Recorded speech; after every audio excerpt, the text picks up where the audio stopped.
Hey, this is Daving. I'm in the junkyard. I'm working on a Nissan Sentra today. The model years are 2007 to 2011.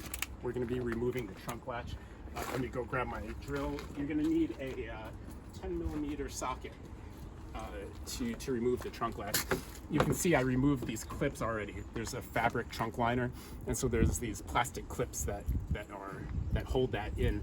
And when you do that, it'll come down so you can see the latch. Now, what I do right here, the emergency release cable from inside the inside the compartment, I just pull that off, and then when you go to reassemble it, you just put that back on. We have two 10mm bolts. You'll see there's two versions of this latch. I'll have both the part numbers in the item description. This one doesn't. There's one that has a metal arm on the top, and that is for trunks that have a keyed entry. So there's a metal bar that connects that. I'll have the part number for that. And then this one is just for keyless entry.